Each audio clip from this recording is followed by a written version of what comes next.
at Mix TV at mixtv.tv. Time for another rendition of the Rocky Top Review here on a beautiful Saturday. It's football time in Tennessee. The Tennessee Volunteers and South Carolina Gamecocks will meet in Knoxville tonight for a matchup between the SEC East foes and the first-year head coach, Josh Heupel, and Shane Beamer. The dark mode will be the theme for the home team, Vols, who will be wearing black uniforms for the first time since defeating the Gamecocks back in 31-13 on Halloween night back in 2009.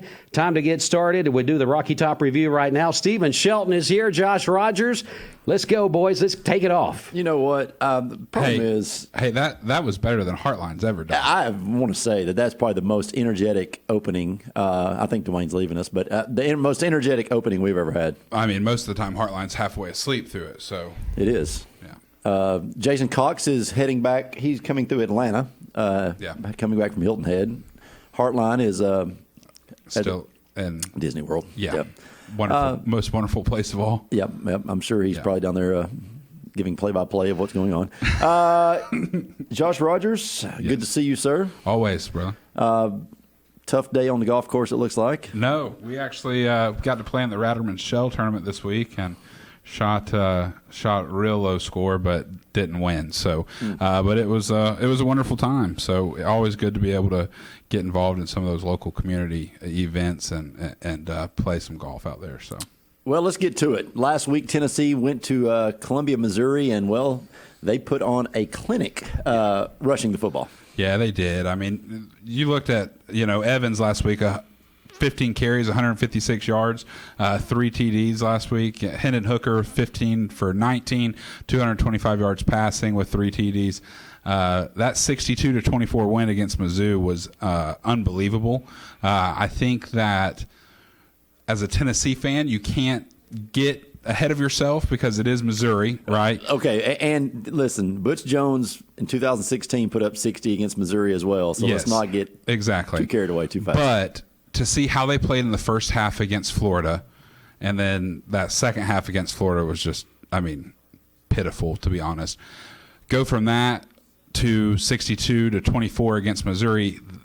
That we're building blocks, right? And I don't ever want to use the cliche of what Tennessee always used to say, right? Brick by brick, right? Yeah, that's Butch. But, but we're building. But Tennessee is building, and they looked really great last week. They did. We're 3 minutes into this show, and I'm sitting there thinking, we're going to fill 24 minutes. I'm 30 hours without sleep coming back from Vegas throughout the night. But and you're playing golf. Heartline and Cox are not here, so we got a lot of time to fill. It was 683 total yards last week.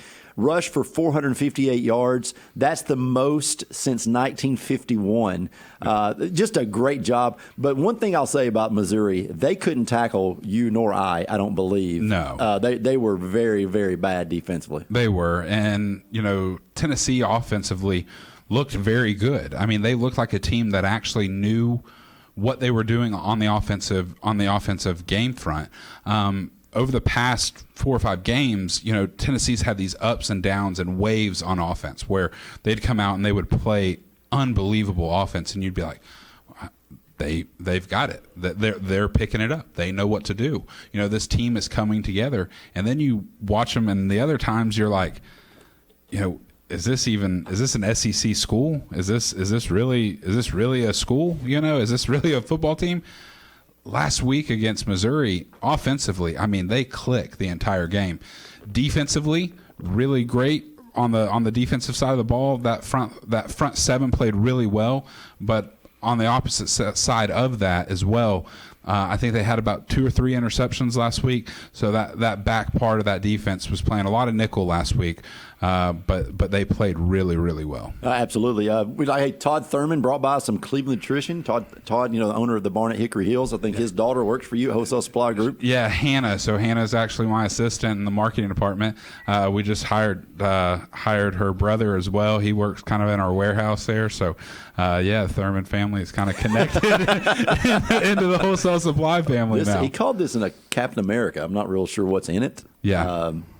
I had plans on going home after this and taking a nap, but might go and run a mile. I think I'm going down the greenway after this. So no, I'm just kidding. Again, you're right. Hendon Hooker finally, I think after last week, I think that if there is any quarterback controversy about Milton coming back when he's healthy, it's over. So let me ask you this. With Hendon Hooker playing the way that he's playing, and he's got, 2 or 3 years, 1 year of eligibility left. Milton has 3 years of eligibility left. I think Milton transfers. Do you think so? I think Milton, at this point, I think Milton probably could land at like a Liberty, at a FAU, at a Central Florida. I think he can land somewhere like that and do great things there. I just don't think his. You don't think he takes like the Jacob Eason from Georgia route and goes out to like a Washington or possibly. a Boise State? I just think that if you talk to people that are in the know in Knoxville, I don't know if his football IQ is athletically, physically incredible. Probably one of the. Other than Cam Newton, maybe the biggest quarterback I've ever seen personally. But when you look at, I wonder if he can block. He'd be a heck of a tight end. I was going to say NFL. that or a linebacker. But I really think, and today, speaking of linebackers, Al Wilson is going to be celebrated today. Al Wilson was one of the baddest men ever to line up at linebacker in the SEC. He was a bad man. One of the biggest neck rows, or what do you call those things back then? Incredible. Helmet kind of disappeared into his shoulder pads. But I think Hooker, though. If you look at him, now all of a sudden, do you look at this guy does he have NFL aspirations? If he stays for 2 years, is he a guy that can just be a backup, carry clipboard, and say, hey, he got a great athlete, he can play quarterback? But I don't know. But he did a really good job. I think this is another test to see if Tennessee can continue to get better offensively, because this is your last chance to really have an opportunity to showcase what you can do offensively before you get into the Georgias, the Alabamas, and Kentuckys. That's where you're going after this. Ole Miss, of course. But I think that if you look at this Tennessee team, where they're at right now, through 5 games is a really good sample. It's a good sample. So we've played a couple SEC. We've been outside the SEC.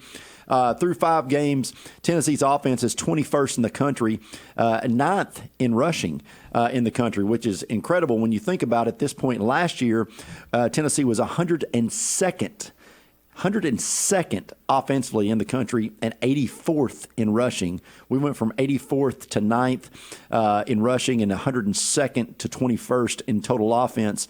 Last week really helped that, of course, but if you look at this Josh Heupel offense, what they're starting to do, I think they're starting to recognize what they're wanting to do with the football, like you said earlier. But the timing, Josh, is really starting to come together with these guys. Yeah, it is. And, with that 62 points, rushing last week for 458 yards, I mean, who runs the ball like that, especially against another SEC school. But I think looking at Heupel coming in as the former UCF coach, they like to throw that ball all over the field. And I think that he is learning just as much as the players are learning that you can't always do that in the SEC, that you have to have a balanced attack. You have to be able to run the ball. You have to be able to tackle, and you have to be able to throw the ball downfield and make smart throws. Currently, Hendon Hooker has started to do that. But other than that, offensively, they really haven't got started, until last week. And it was really great to see. And, going forward, I don't know if there is really, maybe some of the true diehard faithfuls, right, that say that they really have a big chance against the Alabamas and the Georgias and the people like that. But Tennessee now has a chance to play well against Kentucky, play well against Vandy, play well against Ole Miss and South Carolina this week. And look, you're looking at 6 wins. The Pitt game really comes back to bite you at this point. It does. But if they could get a bowl game wherever it is, Jacksonville, who knows? Music City Bowl. Music City, wherever.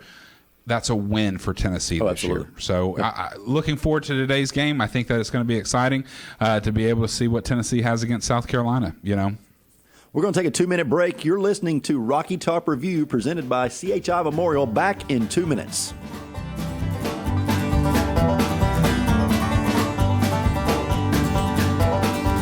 And And welcome back to Rocky Top Review, presented by CHI Memorial. I'm Stephen Shelton, along with Josh Rogers, the only two faithful members of this broadcast team, as Steve Hartline and Jason Cox are out vacationing this week. They are, yeah, and I hope they've enjoyed it, and I think maybe next week me and you take off. Well, I mean, I took off this week, but here I am 30 hours later. You know what I mean? I mean, they asked for a commitment. That's all I heard was, hey, can you commit to do this every week? And here we are, committed. We've talked a lot about Tennessee's offense earlier in the broadcast, but now you switched gears. You know, Tennessee defensively, Theo Jackson he's become this leader defensively. He has 31 tackles. 6.5 of those for loss. And then linebacker, former running back Jeremy Banks has now 5.5 tackles for loss, including 2 sacks. This Tennessee defense, although they've not really been what I would call tested from a Georgia offense or from an Ole Miss offense standpoint, I just don't think this week they're going to be tested that greatly. South Carolina's only putting up 328 yards per game at average, and their offense is 116th in the nation. But this Tennessee defense, if they can get some depth and get a couple more guys that can, got a four-star beside their name or a 5-star beside their name, what they're doing defensively really fits pretty well with just the whole image of what Tennessee football is trying to morph into. Yeah, and Tennessee's defense, you say that they haven't been really tested, and they haven't, throughout the entire year, but they were really tested against Florida in that first half and in the second half, and you kind of saw what they did against Florida. First half, they were hyped up for that game, but it's always hard to win in the swamp. I mean, I don't think there's anybody that says that it's easy to win down there. Looking at how they played in that second half against Florida, it makes you think, man, do they have it yet or do they not? And then they come out against Mizzou and I mean, unbelievable, unstoppable, even. And so I think that against South Carolina, you're really going to have to see this defense play well in the first half. South Carolina's this year has been a slow start offense going, but they really picked that ball. They really picked the ball up in the second half, and that's really after halftime, really where they're starting to put on a lot of their points. And so, if Tennessee offensively can get out going early, play well defensively throughout the entire game, Tennessee's got a really great chance against South Carolina this week. I think, something interesting that I'm looking forward to seeing this week is Javonte Payton. If he can score a touchdown against South Carolina and make the 4th game in a row with a touchdown catch, he's the first Tennessee wideout since Jawan Jennings in 2019 to catch a touchdown in 3 straight games, and through only a halfway point of the program, or through the halfway point of the season. Yeah. And so, for me, I think offensively, you look at what do they do this week against South Carolina. South Carolina's a lot better defense than Missouri is. Do they go to that run game attack and try to put up another 300-plus yard rushing, or do they get caught, with that big front 7 of South Carolina and have to throw the ball downfield? Hendon Hooker, he's got a great arm, but he makes a handful of costly mistakes throughout the games that he's started at quarterback. Well, we look at this South Carolina team coming in. They were off last week, and they needed to be off last week after back-to-back losses against Kentucky and Georgia. This is a team that has really couldn't find a identity coming into the season, has not been able to find an identity. Shane Beamer's going to do a good job over there eventually. Just wasn't left with a lot of talent when he took the job. Tennessee leads this series all time, 27-10-2, and 5 of those 10 wins have come in the last 10 times they've played each other. Yeah.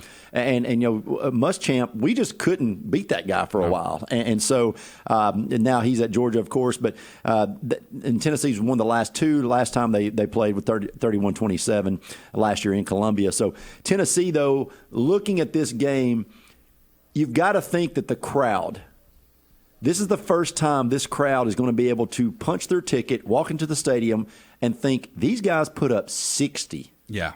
It's been 5 years since we even thought about something like this. It is. And I just think this being a decent SEC game, I think this being an SEC East game, I think this being coming off the great victory at Missouri, putting up 60, and then we have to talk about the dark mode. Yeah.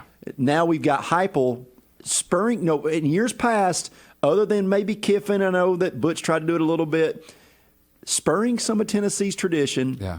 And saying, listen, this is a bigger picture. It's about recruiting. This is about a lot of other things.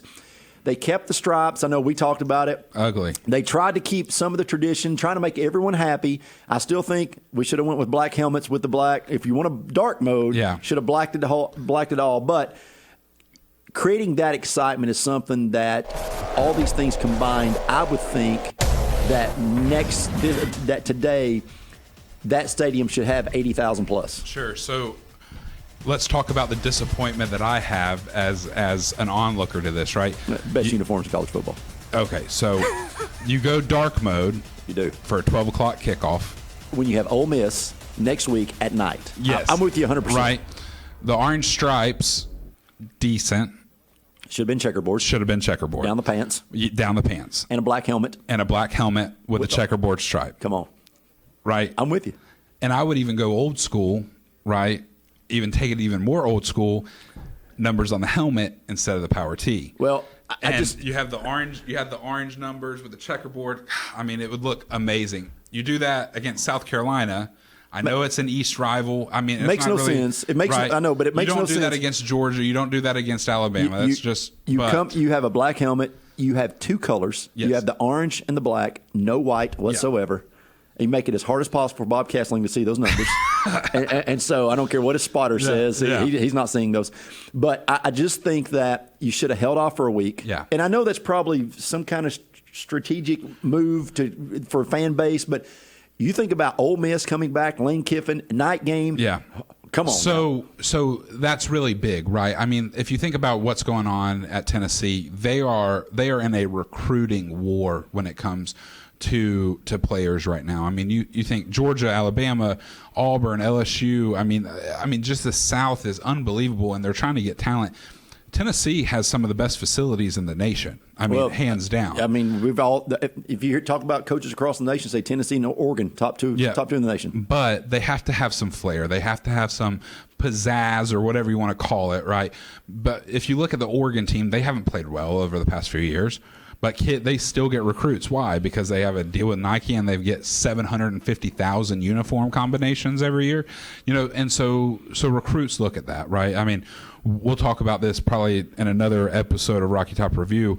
But for the Arch Manning, where is he going to go? At the end of this year and looking for going down the road, but. Our big thing here is Tennessee has the opportunity to really come out 12 o'clock, play a great game against South Carolina. And if they can win this game, they go in against Ole Miss next week and against Lane Kiffin and be able to have a great shot to pull off two really big wins.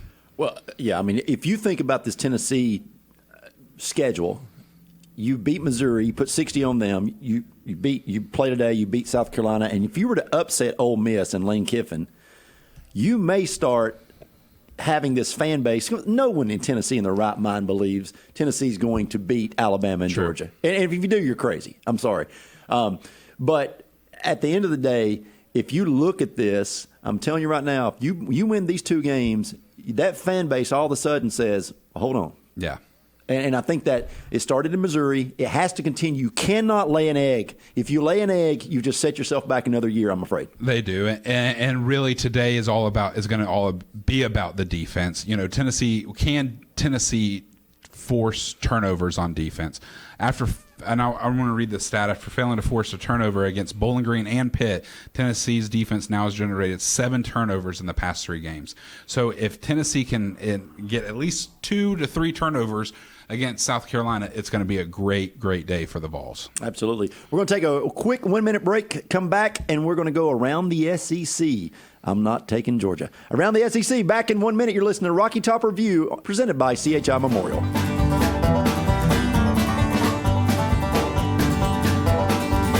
Back on Rocky Top Review, I'm Stephen Shelton, along with Joshua Rogers. We are missing 2. Yeah. No shows. Yeah. Unbelievable. I mean, one went to Hilton Head. Yeah. The other went to Disney World, his birthplace. I wish I could call Cox because I need to really talk to him. Because I got him a deal this week. You got him NIL? Yeah. Oh, now listen, I've had 3 people ask me over the last couple of weeks about what is an NIL. Sure. Yeah. So earlier this year, Supreme Court voted or said whatever they say that that college players. We're not good on U.S. history here. No, we're not. I'm not a lawyer. No, I sell toilets for a living.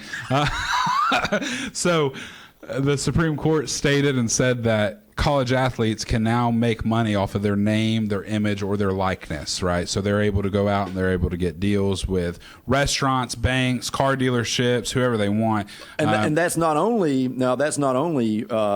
for college athletes now. It's morphed into Rocky Top Review members. Yes, it has. And you've had some Jenkins, the town squire. Yep. Lost Moss. Yep. You've had some solid ones. And I'm wondering, I don't see anything this week, so I'm wondering what it is this week. So if you're watching right now on Rocky Top Review, it's a split screen. Look at the right side of the screen. Okay. And I wish my boy Cox was here. Yeah. Because I got him a deal. What'd you get? I talked to the great people. Yeah. At Cleveland Insurance. Oh, boy. And we were sponsored by Aaron Cagle and everyone at Cleveland Insurance. And so they're going to give us some swag. And they said that if we mention Cleveland Insurance during each Rocky Top Review, they'd give us $100 every time. Whoa. Yeah. Well, Aaron doesn't have a budget. So I know the guy over there. So thank you, Shelton, for sponsoring us this week on our NIL deal. I have a feeling it's going to cost me a lot more than $100. It most definitely will. Oh, boy. Yeah. Listen, let's go around the SEC. This is a game that a couple weeks ago I was really excited for. Now, not so much. Arkansas travels to Ole Miss. Yeah. Arkansas didn't look great last week. They kind of saw their second tier. They're the second tier. Sure. Listen, it's Alabama, it's Georgia. You've got a second tier of Arkansas and Kentucky and Florida, and you've got a second tier. But there's a lot of space a lot of real estate between the first tier and second tier. There is. I mean, you think about the top tier of football in the United States, and Alabama and Georgia, rightfully so, are up there. Clemson, for the past 5 years, they've been up there.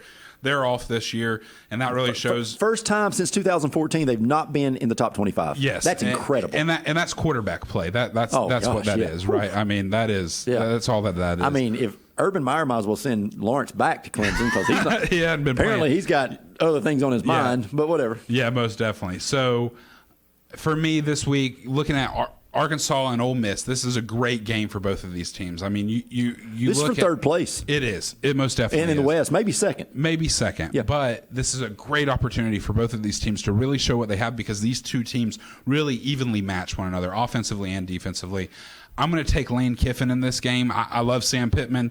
He's a Georgia Bulldog, but I just think they got really beat up by Georgia last week, and I think Ole Miss comes in and they're going to win this game. I do too. I think get your popcorn ready. I think Ole Miss has got a lot in store at home against Arkansas. I just think that was the first chink.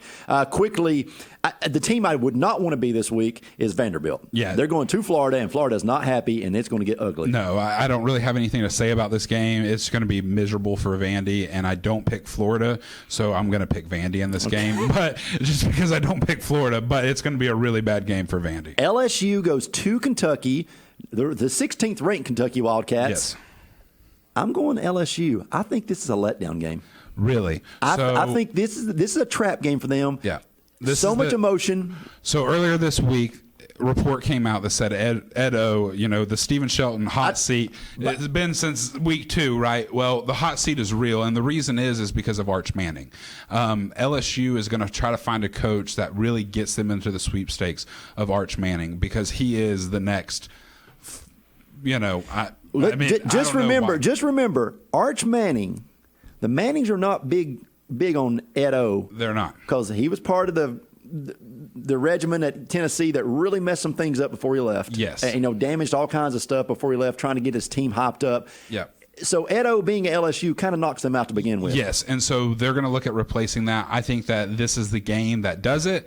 I take Kentucky at home. Look for Ed O to be either gone next week after the Kentucky game or the following week, very soon. A game that at the first of the season I thought was the game that I just circled. Alabama travels to Texas A&M, College Station, but man, what has happened to Texas A&M? Fallen off the map. They have, but this could be one of those let-down games for Alabama. Man. I don't think so. I don't know. I don't really think that it's going to be, but it could be. I think that Texas A&M at home, this is an 8 o'clock CBS game. I mean, this is one of their games of the week. I think that this could be a really big opportunity for Texas A&M to show up, show out, and that 12th man needs to get loud, and they need to get loud quickly. Tackle. Or Alabama. Yeah, probably. They might need to have 12, 13, 14 men on defense, and maybe on offense too. I think it's close, a lot closer than what people say, but I am going to take Alabama. Georgia. Yeah, Georgia travels down to the Plains. They do. To take Auburn. Yeah. Bo knows football, but it's not Bo Jackson down there now. It's Bo Nix. Not. And I'm going to tell you, I think Georgia continues to roll. I think Georgia is a one-game season for Georgia, and that is in Atlanta against Alabama for the SEC championship. And I think both those teams still get into the college playoff. I think that's how good this team is. Yeah, I mean, defensively, they're just unbelievable. I mean, Georgia's defense outranks Alabama's In the last defense. 3 games, it's 99-0 in the first half. Yeah.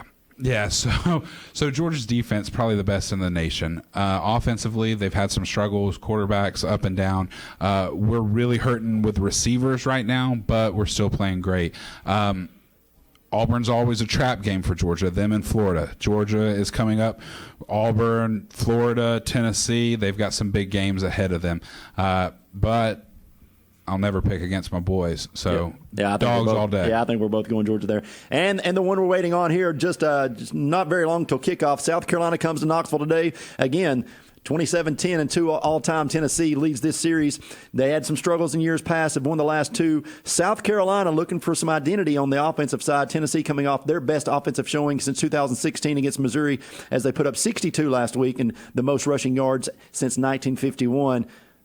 My friend, defense. That's what it's going to be for Tennessee. They have to play defense. They have to get turnovers. Special teams has to play great like they have been. They coming off of a big win against Missouri, 62 points. I don't think that offense gets that started this early this week. I'm afraid to say it, but I'm going to pick South Carolina over Tennessee Holy this week. smokes. Well, I'm taking Tennessee. I'm going to believe until they prove me different. I'm taking Tennessee at home. I think this is a game they have to get to that 6th win. Yeah. So give me Tennessee at home. Jason Cox said he was taking South Carolina. Hartline said he wasn't. He didn't care. Yeah. And so both those text me that. I don't understand why, but besides the point.